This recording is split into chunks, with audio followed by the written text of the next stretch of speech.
So today I'll be talking about the AHRQ ePSS app located here. It's free and it's located on the iPad and iPhone, and you can get it through the App Store. So what is this app and why might it be good for you? First, let's decipher what the acronyms of the name stand for. AHRQ stands for the Agency for Healthcare Research and Quality, and it's an agency under the jurisdiction of the Department of Health and Human Services. ePSS stands for, and you can see this clearly, the Electronic Preventative Services Selector. And this app was designed to provide primary care clinicians and healthcare teams timely decision and support regarding appropriate, and I'm going to write this out because I think it's important, provides support for screening, counseling, and preventative services. So if you're looking for screening, counseling, preventative services, this app would be great for you. And all of the recommendations on this app are provided by the U.S. Preventative Services Task Force. You might see that. So the USPSTF are providing these recommendations. And so when you first open the app, this is the page that you see. You can search for recommendations, browse by topic, get grade definitions, and so on. And so what we're going to do first is search for recommendations. So this page will appear when you click on search for recommendations. And if you click on the background page behind it, as I'm doing right here, this will give you a nice instruction sheet to go from. So you can tap the menu at the far top left. You can use the search button. You can enter specific risk factors. You can tap to filter out the recommendations, and you can search specific recommendations, and I'll show you all that in a second. And so now we're back to the first page when you click on search for recommendations, and you can search for specific patient characteristics such as age, sex, if it's a woman, pregnancy, and then tobacco use and sexual activity. And so as an example, I have inputted an example of an age of 60 years old, female, and she is a tobacco user and she's sexually active. I will click search, and then the screening, counseling, and preventative services will appear all here. And so we can click one to get more information on it. So for example, I'm going to click on, in this case, for a 60-year-old female who smokes and is sexually active, it's still recommended that she does take aspirin to prevent cardiovascular disease. So once you click on that, this page will pop up. And this is the general page, so it gives you some general recommendations.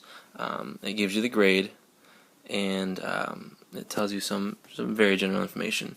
There's some nice tabs here at the top: clinical, rationale, and tools, and these are all very useful to get more specific information.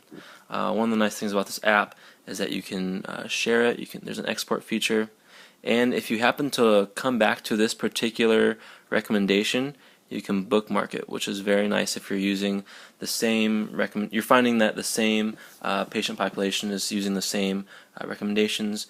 It's easily bookmarked. And so here's an example of the clinical tab. You can use this, for instance, if you need to explain something to a patient, and you might need to access the clinical information, and this is a readily accessible option.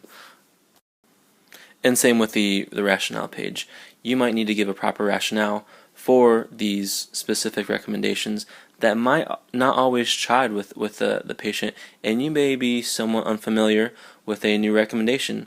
And so this is a great tab and a great page for providing the proper rationale for this recommendation. And you can see I've bookmarked this tab because maybe as a clinician I've used this page, this tab often, and I can easily access it. This is a great tab and a great way to come back to something. This Tools tab gives a host of amazing features, lots of tools that you or the patient can use to get more information on a specific recommendation. And while we're talking about tools, let's go back to the home page, and there was a tool tab, which you will see in just in a second, and we'll look at that real quick.